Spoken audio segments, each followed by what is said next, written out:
creative team. Take two, y'all. If you are watching this on YouTube, yes, you can see that we're all in the same place in person. This is an anomaly. This has never happened. We finally got this one to come back. We obviously are joined by Alexis, who is our first ever recurring guest. Your first guest who has came back for another episode. What an honor. The first of many. First. But yeah, you guys, welcome back to Unapologetic Conversations with the Coleman. Yes. You know, I am Donald. This is Dr. E.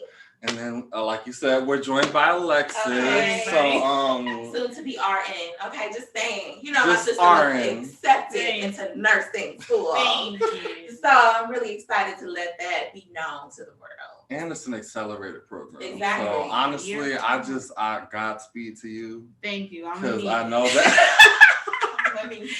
All the praise. Just listen, from one student to another, I'm passing it along. I'm paying it forward.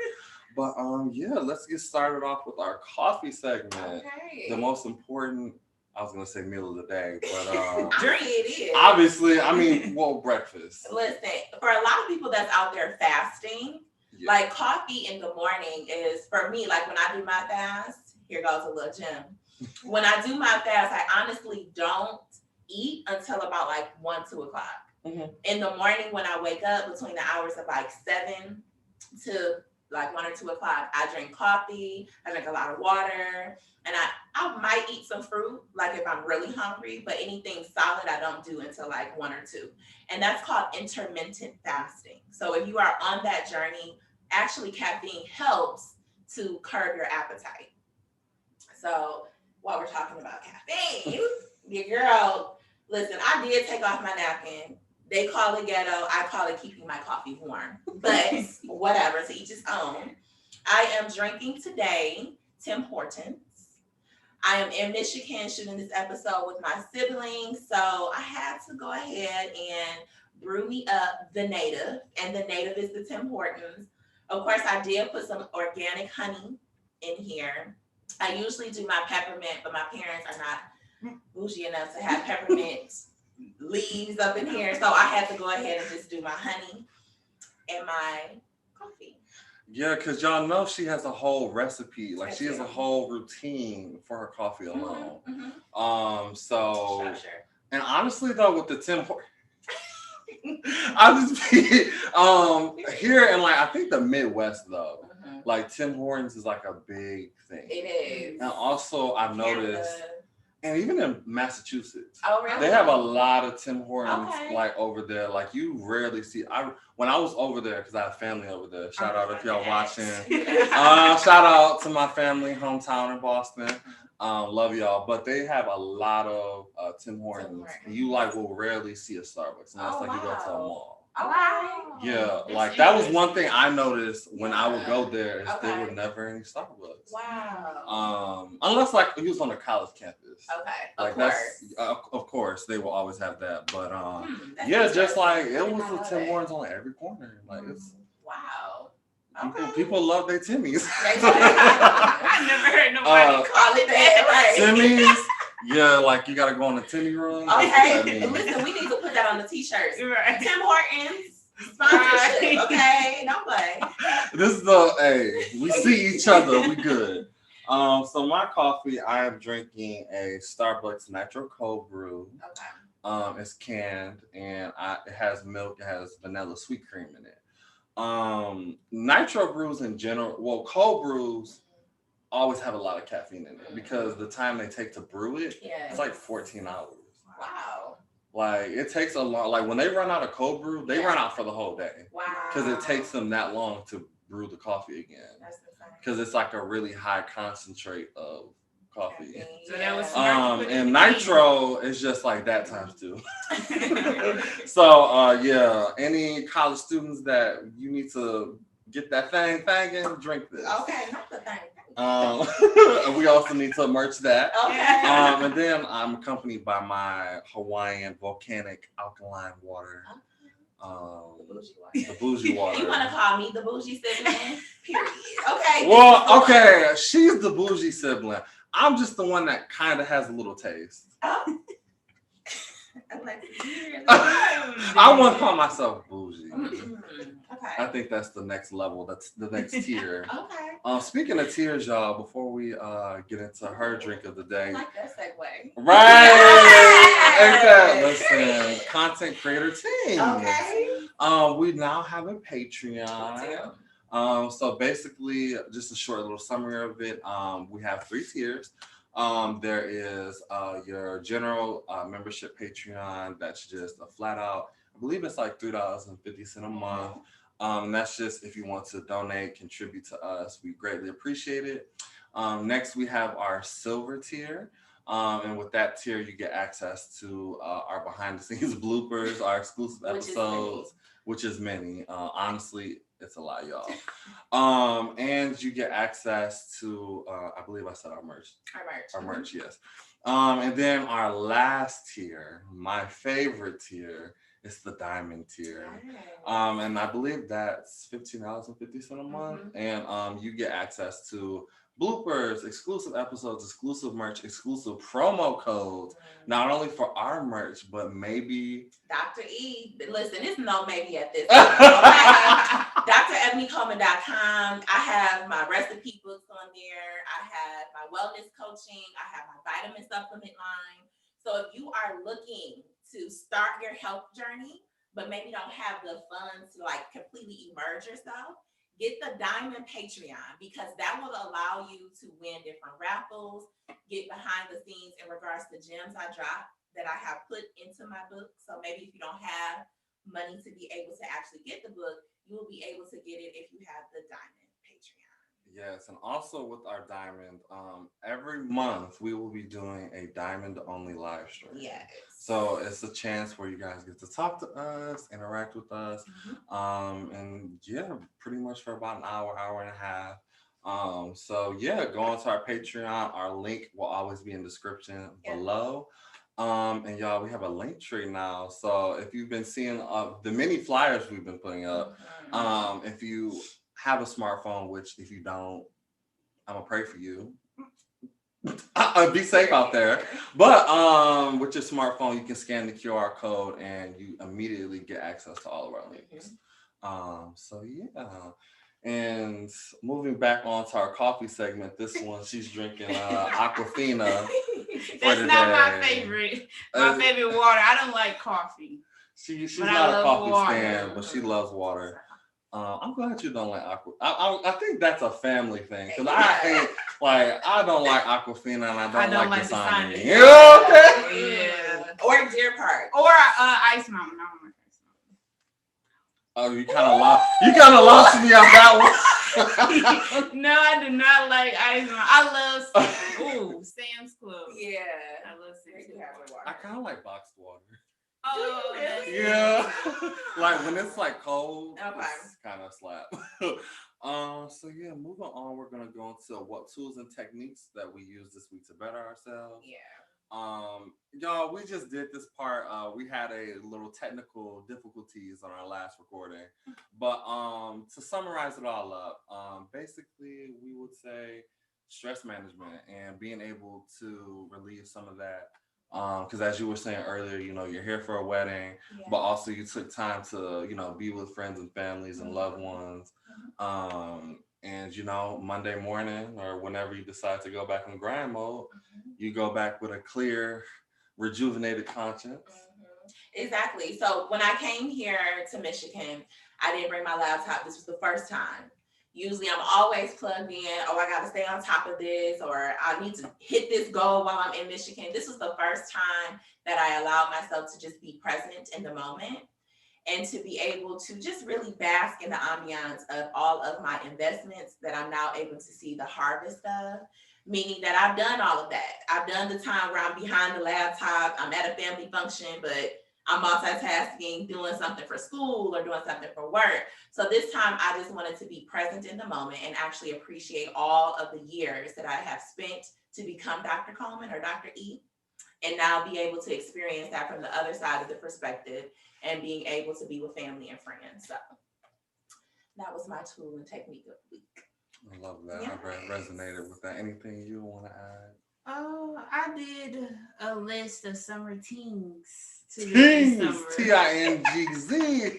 And I think that's really important to do, just so you could have something to I'm not going to say look forward to, because just waking up and being alive is something to look forward to. Right. But just some outlet to have to release stress, and so you don't get burned out or feel like you're overworked, especially when you're in school and you have businesses going. So. But also, I don't know where I read, it was an article. It's like people need to make lists, like visualize like things, because I think it helps us remember like priorities and goals. Because I have a whiteboard in my apartment, and I write down like important dates and stuff like that, but also goals and priorities. Yeah. Because I think it helps to keep track of all of that. Because I'm that type of person, I don't just have one singular goal. Okay. Like I wish I was like that. Yeah. Or sometimes I wish I was just like a single, like I just get wrapped up in one thought and I take it. No. Yeah. My mind was just not built like that. I understand that. And so having to write it down on a whiteboard helps me, I guess, manifest it for one. And two, to also make it more attainable. Because sometimes, like, throughout the day, I may have one thought and I don't write it down and it escapes me. And that could have been something like I could have been doing for the podcast or for school. So, yeah, I think definitely keeping a list helps. I can resonate with that. My mind be going thinking of a million things every day. So it's good to be organized to write stuff down. I always tell y'all about a planner. Like, a planner is my best friend. I didn't bring mine, but y'all seen it. It's like the green one I got from Target. Yes. Because we don't call Target, we call it Target. With the accent, with the E. It helps structure. It will structure your life, I'm telling you. It does. So moving on, we're gonna go to Stone of the Week. Y'all, I'm normally not at my workstation at my apartment, so I can't really get up and show you the stone. But basically it is a snowflake obsidian. It's a really good grounding stone for meditation. Also, and not just for meditation. I think if you are a praying person, I think having these around when you pray will help, like with manifestation. Because with any grounding thing, grounding helps you kind of center your thoughts, like your emotions, and just be at one in the present. So having any kind of grounding stone like helps with that process. Exactly. Especially if you're someone who has a lot of anxiety. Or like if you work in a high stress environment, it's a really good stone to have. I need to have that stone. Same here. Working in crisis is very difficult. It's hard not to absorb other people's energy when you work in an environment where you're constantly hearing people's problems and issues and their outcries. Exactly. And I love what I do, but sometimes when you hear certain stories, it's hard to like spiritually detach from that story.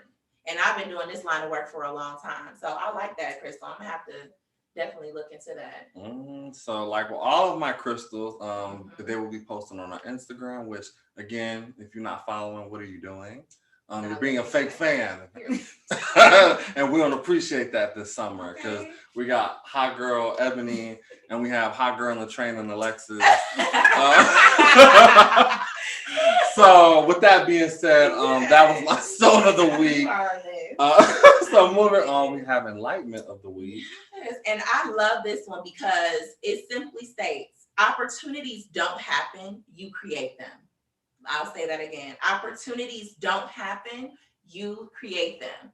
So for us, even right now, we created this studio, right? We created this podcast. We created this sibling bond that we're now developing, the three of us, right? If you guys don't know, we are a blended family, right? So Alexis and I have the same mother. Donald and I have the same father, right? And so with a blended family, sometimes we have the same sister. And we have the same sister. It's me.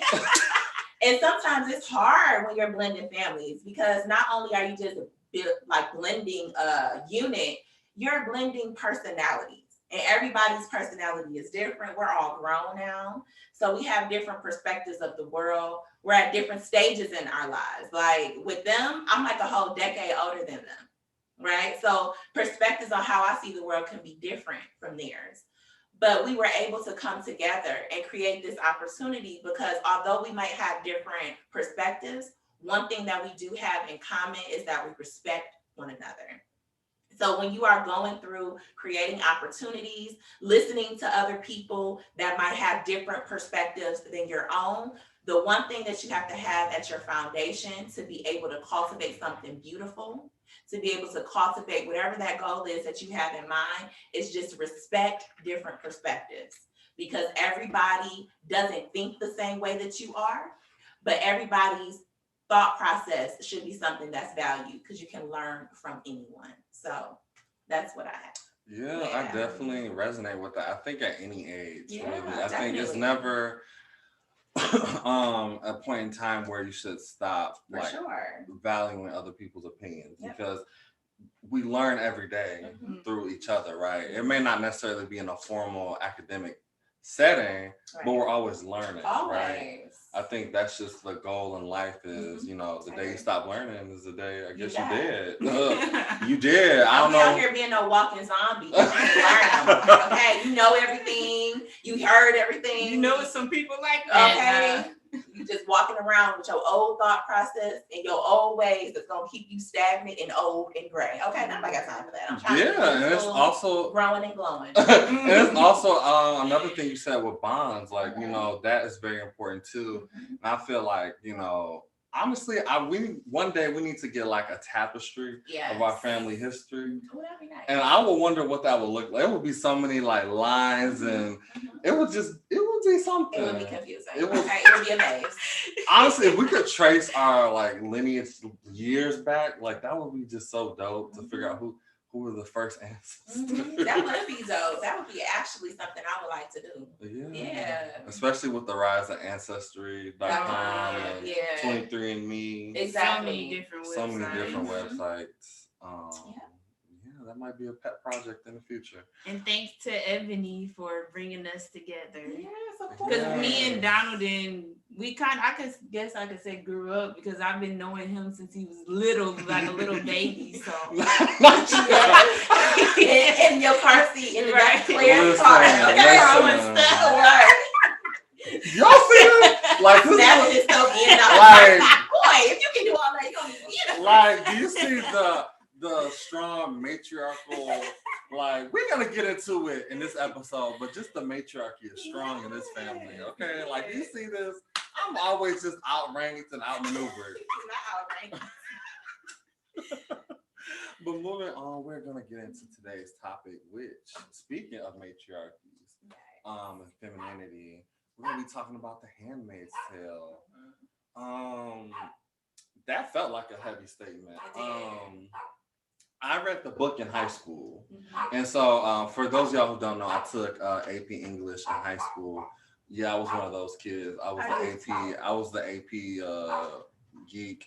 I took like all the APs I could kind of take and just, I don't know, I thought it was exciting. But I read the book in high school and as y'all know, it's an adaptation on Hulu now. It's in its 4th season.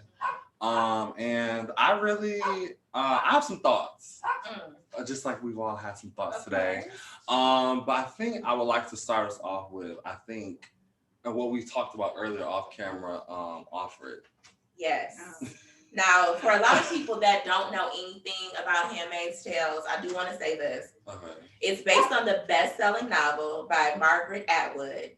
This series is set in Gilead. It's a society in what used to be a part of the United States. Gilead is ruled by a fundamentalist, say that 3 times, regimen that treats women as property of the state and is faced with environmental disasters and a plummeting birth rate. In a desperate attempt to repopulate a devastated world, the viewing fertile women are forced into sexual servitude. One of these women, Offred, is determined to survive the terrifying world she lives in and find the daughter that was taken from her. So that's really the premise of Handmaid's Tales. Yeah, so that's the premise of like the novel. Yeah. But if you watch the series, it kind of evolves beyond the whole mother-daughter separation kind of trope. It talks a lot about, first of all, religion. Yeah. Like the storyline is heavily rooted in the church God, Yes. or this reality's perception of God. We talks about feminism. It talks about sexual assault, sexual abuse. Yes. So yeah, I think I just want to get us kicked off with, how do y'all feel about just the concept of it, like the idea of having a handmaid and having a Martha. Yeah. So also a quick little glossary of these terms we're about to throw at you. A handmaid is a woman who has been deemed fertile enough to be able to carry a child. Because in this time, women were being blamed as a result for the decline in birth rate, and men were totally left unscathed. And I'm getting these glares like the men. But yes, the men in this society now, they're known as commanders. Yes. So there are commanders, then there are, it's a caste system essentially. So with the women, there's handmaids, there's a Martha, who's the cook, the gardener, the general, house servants, I guess you would like to say. And then there's the Jezebels. Y'all remember the Jezebels? Oh, I mean, it's crazy because I feel like the Handmaid's Tales, from my perspective, which I feel like my perspective is a little like layered, because I look at it where they took from like slavery times, right? Yeah. And they switched it to a perspective where it's diverse, right? You have all different types of racial backgrounds that can be handmaids, that can be Marthas. So it's not just strategically put like Black people are the handmaids or Black people are the Marthas. They put it in different culture base to be cumbersome of everyone. But I just feel in a lot of different stances from that premise, it has been taken from slavery, right? Because back then, when it was slavery times, we as Black people, we couldn't say what we wanted to do. The quote unquote commanders or massa was the one that had to tell us where we were and where we were placed based upon our capabilities or what we looked like, right? If you were in the field, the darker melanated people were in the field picking cotton. The lighter people were inside, and they were the ones that were able to take care of the kids. And a lot of times they had not only reared the children, but actually were having children, right? So a lot of that premise to me was taken from slavery. Yeah, absolutely. Think about that. Yeah. That does everything about it, just about the families being separated from their mom and dad. You can't do what you want to do. You always being watched. You have to be careful what you say and what you do. I did not think about that. It's a caste system that mirrors the identity of slavery.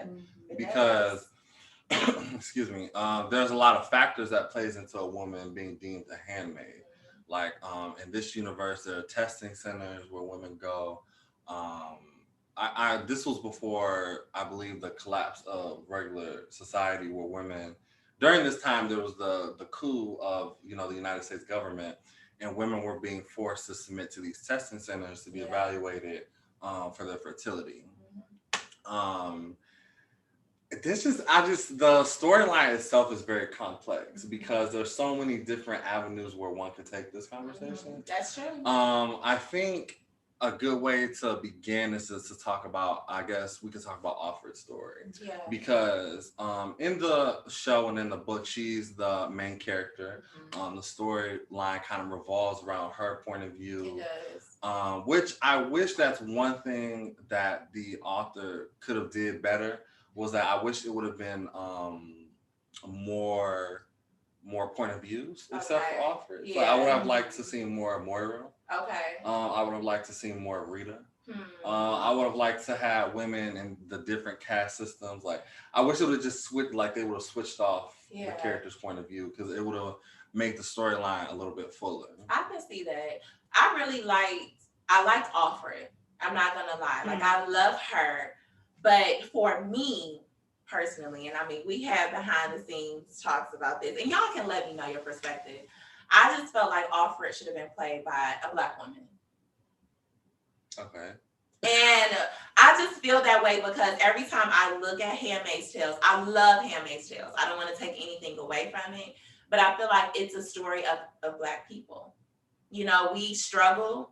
We had to understand how to have our voice, how to be defined in our voice, and how to have our voices heard outside of what society was trying to subtract from our voices. And so I think Alfred is strong, but she gives me very like Harriet Tubman vibes, Sojourner Truth vibes. And I just would have liked to see maybe a Gabrielle Union or, I don't know, a Black woman, a strong Black woman play that role. I definitely understand where you're coming from. Yeah. And I hate when I say it like that because it's about to be like a but. But realistically, you have to understand the book came out in the 80s. It came out in 85, I believe. And so this was a time where feminism was really the focal point in the American household. Okay. Because that was a time when, you know, women trying to get into the workforce beyond just being teachers and, you know, housewives. This was a time when women were really trying to find its place in a new modern America. So when this book came out, this book was, I guess, in my perspective as a Black man, and you may have a different perspective on this, but I feel like the book, it came out during a time when women's voices and bodies were silenced. Yeah. And honestly, it's kind of crazy how we look towards like today's modern issues, like the Me Too movement, and like it's just so crazy how history really kind of has a sick way of repeating itself. Because the same things that they were fighting for in the 80s, we're still fighting for now, like women's right to choose, like contraceptions are, birth control, like, and also it's so crazy how in the book, but also in the TV show, one of the things that one of the aunts, I don't know if you guys remember that scene where they talked about how, again, it was women's fault for being on contraceptives. It was women's fault for going out being loose and not being modest. And so it's just there's a lot of blends in there. Like even when you say that, it just made me think of the fact that we as women, we still are fighting for that. You know, and that's probably why like I connect to Handmaid's Tale so much, is because we as women, we are looked upon like, okay, you're supposed to at this certain age get married, at this certain age have children. And we've talked about this on this platform before.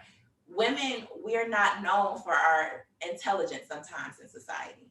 We're not known for like our business savvy. Like if you are a business savvy woman and you know exactly what you want, you're looked at as an aggressive woman, or you're looked at as a woman that's not soft and pretty enough because you have that entrepreneur mind. So I feel like sometimes even here in 2021, in today's society, Handmaid's Tales is still a reflection of where we are in the world and how women have to fight so hard to be more than what we are looked upon as. We have to fight so hard for people to see and hear our voices and respect it. And know, okay, in the workforce, I might be this way, but I still want to one day have a family. I still want to one day have a husband, but it might be delayed in time. It doesn't have to be in my 20s. It doesn't have to be in my 30s. In today's technology, Janet Jackson had a baby in her 50s. You know, so I just feel like even in today's time, we're still fighting those old traditional norms that society has put on us in a world that just doesn't exist anymore.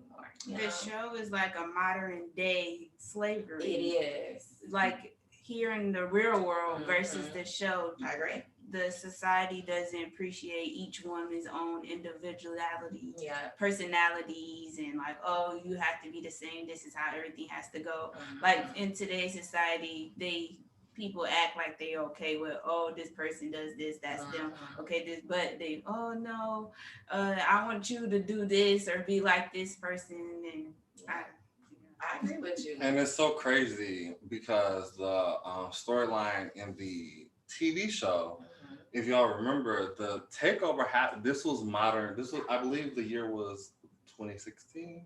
What's that? 2017, like when because in the show, like they talk about Offred's life before Gilead. Yes. So I know the first episode came out in 2017. So maybe it was supposed to be. So it was around that time. Yeah. Mm-hmm. So her life before Gilead, it was reflective of our time. It was. So obviously there's a discrepancy with the novel because the book, like I said, came out in the 80s. So of course there's going to be a little bit of discrepancy with that because, you know, the 80s, that was a different time.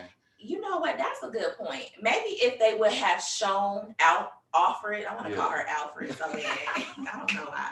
But if they would have shown Offred in like the 80s and they were talking about the feminist movement and they were talking different, it would make me feel different. It would be different. But because now it's like supposed to be in modern day time, I'm looking at it from the perspective like we have so much going on as Black people, especially Black women, Black men, that I wanted to see more Black people in dominated roles on the show. And maybe that's why I feel that way, right? Because we have the Black Lives Matter that's going, like the movement that's going on right now. And I just feel like that show, The Handmaid's Tale, will be so much more impactful if they have more Black leader character roles. Because it's a strong show. It is. Oh my goodness, if you haven't watched Handmaid's Tale, do it now. Like it's what Emmy nominated. Like it's a very I love the show. Like don't get me wrong, I knew I was gonna love the show because I love the book. Exactly. Because having read the book, I think I have that. Maybe that's why my perspectives are the way that they are because I understand the premise of why the book was written. Exactly. And understanding that, you know, the adaptation to Hulu, there was going to be a couple of changes because for one, obviously you gotta do it for the views, right? Exactly. You gotta do it for the reviews. And so, you know, of course they were gonna make some changes. Just like with 13 Reasons Why, like they're going to that's another good talking point. On that one. Oh yeah, we sleeping, y'all. But anyway, and they're going to romanticize a few things. Yeah, definitely. Purely, you know, theatrical reasonings. But you're right. I think it would have been dope to see, you know, more prominent Black characters, but also understanding that this story predates Black Lives Matter. Yeah. Well, not for us. Every day is Black Lives Matter. Right. But like the movement, the social standing, like, because this was before, you know, we got to think, this is the 80s. Yeah. Like, it was a different time, a different era. And so with Offred's character, I like her. She's one of my favorites. Okay. I love her rebellious streak. I love how she, you know, stick it to the man. Like, I'm going against this. This is not me. Right. And y'all, just we should have mentioned this earlier, but there might be some spoilers. So I might not even know what we're talking about. We'll definitely put it in the comments and in bold. But I feel like we have to do like not only just one show about this. We probably need to do a segment too about this too in a few weeks because it's so many layers to talk about. Like I love Offred, but there's other characters that had to go through a lot. And I feel like, too, I want to put in there, if you have, like, past traumas with, like, sexual abuse or any type of trauma that is to abuse in any type of way, whether it's domestic violence, like I said, sexual abuse, sexual assault, I would say watch the show, but allow yourself time in between episodes to be in a safe space, maybe get some therapeutic alignment because the show is heavy. It is. And if you haven't dealt with past traumas, it can be triggering. I think trauma not only with sexual assault, I think trauma within religion. That too. Because the show is very, very much based on loosely Christianity. I agree. I'm not going to speculate what it is because I'm not on the show. Right, I'm not a storyboard artist, but I'm not a writer. But the show is loosely based on the Christian identity. So if you their depiction of it, another topic. Their depiction of it. So the show is. I'm not gonna lie, it's heavy, but it talks and covers a lot of different things. Especially, I want to highlight too the feminism. I know I was joking earlier about this strong matriarchy. And, you know, I kind of love it. I love having a strong line of women I do too. in my family because I think it's so dope. Because y'all really are the trailblazers. But not to go off into that tangent. But in the show, it's just in the show, it's the complete opposite. They're destroying the matriarchy. And even among the wives in the show, you can see that there's clearly some dissent. Oh yeah. And Serena Joy, that's why I want to drag through the mud. Serena Joy, her character, I do not like at all. Because before Gilead, she was this conservative, evangelical woman, you know, and she was a born again Christian or whatever have you. And now at this point of the story, she's beginning to regret a lot of it. And it's like, that goes in line with, and I'm going to say it, white feminism. And how feminism was not always created equal. Because now we're looking at Serena Joy, this white woman who's unable to conceive her child now, and she resents Alfred for most of the storyline. And you resent this woman, but you put her in this place because she was one of the women who was responsible for the construction of Gilead. It comes out in the show that her and Commander Fred, they were both instrumental in the creation of Gilead. So and that's another tangent I also want to go off on is the women who are in power. I want to say the wives. You know, in hindsight, you created this. You created a prison for yourself. You did. Because not only are the wives in prison, but the other women are as well. And it's like you see in one of the episodes where one of the handmaids is about to give, I think it was of Joseph gives birth. And you can see in one of the scenes I remember that like the women are kind of all looking at each other because it's like y'all are all in prison together. And you have to live like this every single day. Like the wives wake up knowing every day, this is not that's your daughter, that's your child, but it's not your own. Like you have this woman living here and this is her child. Like this is psychological bondage. But I want to touch back on what you said about Serena. I don't think she regretful about what she did. It seemed like for a second she might have been getting, okay, she's starting to understand. Then it's just she real selfish. Yes. She only care when it's like her in the situation is going to affect her. But she don't care when it's somebody else feelings getting hurt or their kid is getting killed. She don't care. But when it's her own family that's involved, then that's when she try to play I was gonna tap into her white fragility. I was just gonna because that's exactly what it is. I was gonna correct myself later, but yeah, I think she's a very selfish woman. Oh yeah. And you know, it's made clear throughout the show that she's only doing this. In the beginning, it was for power and status, but now you know she has this child. And now she just wants to run and escape and never look back. But it's like you're running away from your own mess that you created. You need to live the life that you're making. Exactly. And see, that goes back to today's time. I feel like in the Black Lives Matter movement right now, right? It's an outcry to be heard. Because we as Black people, we've been oppressed for so long that now our voices are finally being able to be heard. It might not come out the way that the white society wants it to look, all prim and proper. No, we might burn down a building. We might lewd. It might not come out pretty because for so long we've been oppressed. We've had to go into a society that is just not made for us. Let's be honest. Yeah. You know, the fundamentals of even going up the career ladder, being a Black woman per se, is harder than if I was trying to become a psychologist and I was a white woman with blonde hair, blue eyes. It would be a whole different world for me. So I can't put emphasis on Handmaid's Tale. If you have not seen it, please watch it because it's a lot of parallels to today's society. And it takes you like I said, sometimes it takes you back to slavery and you get mad at the show because you wanted to be a Black woman in Alfred's character. Then other times it shows you parallels like, wow, we're talking about a show, but this show that was cultivated in 2017 still is very much relevant today in 2021.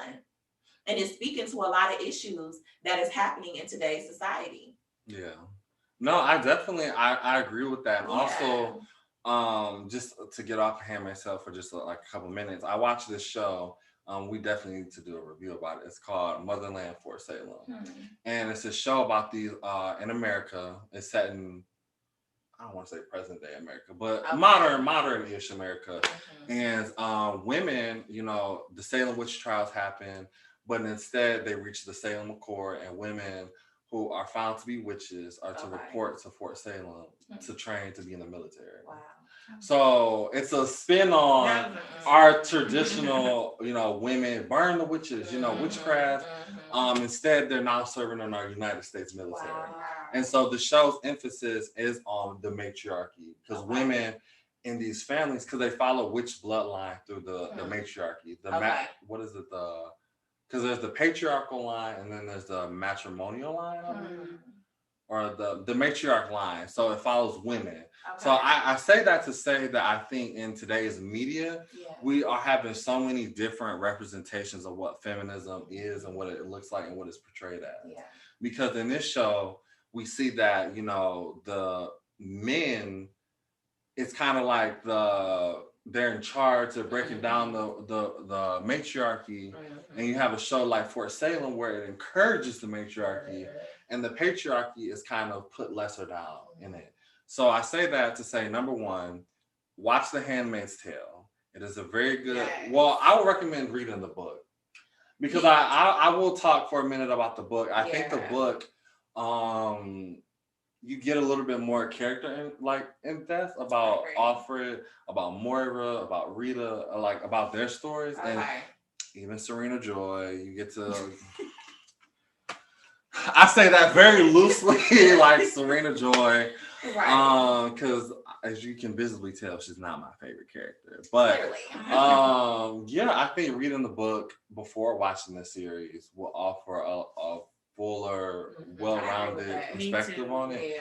Because I like to tell anybody with any adaptations to on a TV show or a movie, there's going to be some changes. There's going to be some things that they don't put in the movie specifically because it's meant to be read in a book.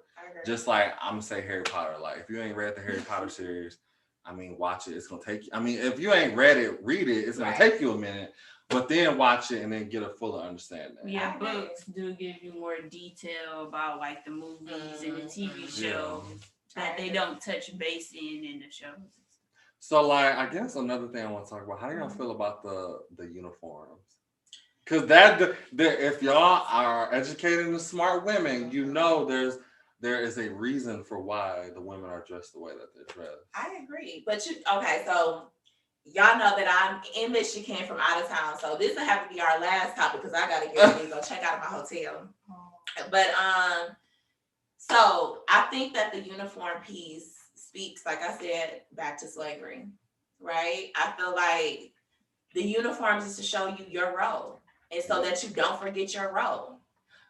You have to wake up every day. You have to look a certain way. Your hair has to be in this distinct order. And it's just showing control over a person.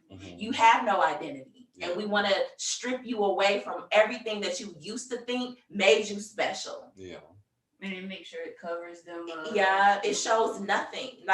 You can't be your own person. So to me, that's what the uniforms was, is to strip away a person's individuality. And it's also play into an idea of a woman's modesty. Because if you think about it, in The Handmaid's Tale, the handmaids wear red. Yes. Wives wear blue. Rita's, Martha's, I'm sorry, I love Rita. I was going to say all the Ritas, the Marthas wear green. Yes. And anything lower, I believe they just wear gray. That means you just down bad horrendous if you're wearing gray. But all the women in the storyline, they have to come out covered. Yep. They have to wear bonnets. You have to, you never go alone. You go with another handmaid anywhere. really, even the wives are expected to cover up, keep their hair up. Nothing past the shoulder. It's, you have to wear, a long ankle dress from here to, and it's hot outside. So my line of thinking with this is, it just further entrenches the storyline of, this is a male-dominated world, in a world where women are seen as lesser, and a lot of the world's issues were blamed because of women, when in reality it was men in the storyline, because it started because of the nuclear war, and as a result from fallout for man, now we can't reproduce. So it's like, I don't know. I really do enjoy The Handmaid's Tale. Before we wrap this up, y'all know, with any book, TV show, or movie that we talk about, we give it a rating. So I'm gonna let you, from a scale of 1 to 10.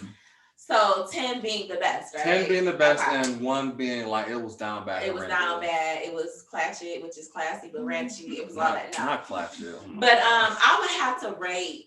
I would give it a 9.5. Oh, that's really that's high. Like, if y'all know her, like, I ain't gonna say she bougie, but like, if she, wow, you can call me bougie. I'm okay, but if you guys are watching on YouTube right now, I'm addressed as baddie, baddie, bougie, all of that. I'll accept it. But wait, no, never mind. I was gonna say anything with a B, but that's why I just thought about that, because I'm like, bougie, baddie, and then I thought, and to some people, I might be okay. But I just think that I would give it a 9.5 only because I wanted Alfred's character. I want to call her Alfred. Okay. Alfred's character to be a Black woman. If it was a Black woman, it's a 10. Because the show extrapolates a lot of different things. It has layers in it. It gets my mind. I'm a very qualitative type of person. So I love to think, extrapolate, put my own structures and synthesis to things. So it keeps my mind going the whole time I'm watching it. I don't know what's going to happen. I'm strategically planning like Alfred. I love the layers of emotion. So I would give it a 9.5. Only if they had a Black lead character would I give it a 10. You can go next. Okay, you still simmering? Yeah. Okay, I think I would give it an 8.5 out of 10. Solely because, I've read, again, I keep saying it, I'm so pretentious. I've read the book, but I haven't read the book, and now watching the series, there's definitely a lot of key discrepancies that I wish they would have brought into the live action version of it.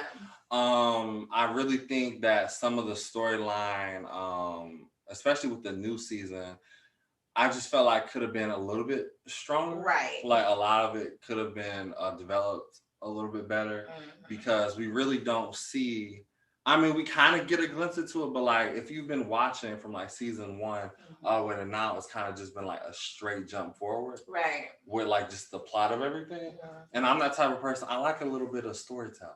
Exactly. I like a little. That's why I said earlier, I really wish they could have wrote it to where we're getting multiple points of views throughout the story.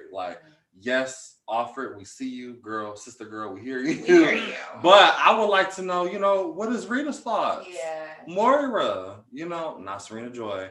Or what one of the aunts, Aunt Lydia, I like how they touched base on her story. They didn't go really into depth, but they gave you enough to understand her person. Now, I'm not saying her personality is okay, but they give it shows her background. Why she acts the way she do. Yeah, it does.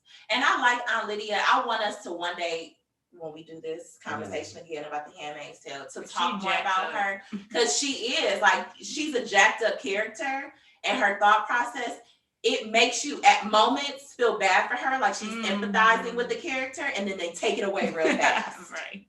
Just the same with Serena. Yeah. And I quickly, just to add, I love how and it's gonna sound so bad, but I love how she's humbled. Yeah. Because in the beginning, she didn't, and I'm not saying this in a misogynistic way, don't cancel me, but I love how, because in the beginning it was just and even in the storyline, I think they wrote it purposely to tell her, do not get beside yourself. Because at the end of the day, yes, aunts do have a little bit of more standing. Exactly. But you're still a woman. You're still a woman in a man's world. Simmer down.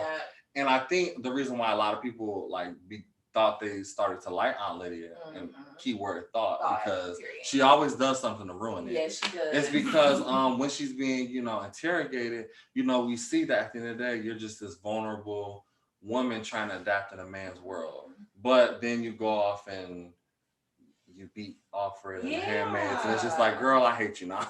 Like, girl, sit down. But what? I would give the show a 7.5. And I think it could be more diverse because the U.S. today, if it's going off today's world, it's all different types of races and people. So I feel like it could just be more diverse in that sense. But the show is really good. I'm not going to take that away from them. They did a really good job with the show, but I feel like it could just be more diverse. I agree. I think we all pretty much have the same senses, right? The diversity piece, I think, will make it more powerful and impactful, but more realistic. Yeah, more realistic. Well, I can kind of understand why they choose not to, because at the end of the day, this was a story that predated Hulu. Right, like, you know what I'm saying? So predated the panoramic that we are still in too. Right, so it predates that. It predates Black Lives Matter and Me Too and all these different social movements. So I guess we kind of have to keep in mind that when they try to make the adaptation of the show, that they wanted to keep the elements of the story intact. Right. Because if they would have deviated too far away from it, then it wouldn't have been as enjoyable as it is now. So I think that was just more so a creator's their discretion. I think it was more so they chose not to do it just because I guess they didn't want to deviate too far off from the story's purpose and the themes behind it. But I definitely would agree that I think just seeing more stories come from the Handmaid's Tale would have been more impactful. I agree. Because when I saw one black person, it's a black man. It was one, just one. Don't get too excited. Exactly. Listen, y'all get 2, maybe 3 at most, but other than that, simmer down. You're asking for too much. Just to say we did it. Exactly. Y'all but no, I love the show. I do too, and I love that we do this. I can't wait till we do this type of segment again, because I love to hear the different perspectives, how I might view it, how you guys view it. It just always brings different layers to the actual show. And then when I go back and watch it, I'm gonna look at it differently because I know about the book now. Or now when I look at it, I'm gonna look at it from Alexis' perspective now, in addition to, of course, my own, because the slavery is real in Handmaid's Tale. That's the thing you can't take away from it. It's modern day slavery, which we still, in a lot of different sense, live in that. Girl, she getting into a whole different speaking point. Reparations. Well, I'm gonna catch you right there, sister girl. Yes. But thank y'all so much for watching, and thank you, Alexis, for joining us again. Thanks for having me on the show. Again, she's our first recurring star, guest speaker. So I guess I gotta ask you again: would you be willing to come back on the show? Because I remember we asked you in the first episode, and I'm like, all right, would you be willing to come back? And clearly you came back. So, y'all, we can't get rid of her. You better be here. Even if we have to come to her house to make sure she was here. Okay. But thank you guys so much for tuning in. And remember our Patreon, go check that out and hopefully subscribe because we got some episodes in the works. Anything else you would like to add? Kudos to all the actors and the producers, directors, everybody. Great show. Yes, especially the actors and the actresses. I think do a great job. And I hope that they have some type of counselor or therapist on site. Because again, I will just TW trigger warning. There are a lot of scenes related to sexual assault, sexual abuse, physical violence. So I really do hope that while they're shooting these scenes, that there's someone there. Because if you look back at a lot of these scenes, they're very heavy. very emotionally and, spiritually heavy. So I do hope that, there's someone there to, guide them and to reassure them, because that, just like we talked about in our last one, I really do hope that they are taking the time that they need because I know they're probably done with shooting now, but during those scenes, it's heavy stuff. Yeah, I agree. And if there's anybody that's out there, if you're dealing with any type of abuse, whether you've been sexually assaulted in the past and you're looking for a therapist, or if you're in a domestic violence relationship right now and you are looking for someone that can assist you, in most states, 211 is just like a 911. So 211 is where you can call in if you're going through any type of abuse currently or in the past and you're looking for some way out, whether you need to get into a shelter, you're looking for a therapist, you're looking for a licensed clinician to speak to immediately. Hit 211 on your phone and that can be assistance to you. Wow, I didn't even know that. I didn't even know there was a hotline. It's a hotline. Yeah, it's for suicide, homicide, psychiatric features if you're going through any of that. And also if you are presently like in any domestic disputes or if you need anything as far as like help mentally, 211. Well, we always love to hear from our licensed psychologists over here. But yeah, thank you guys so much again for tuning in. And we will be seeing y'all in the next episode. Bye, guys. Bye.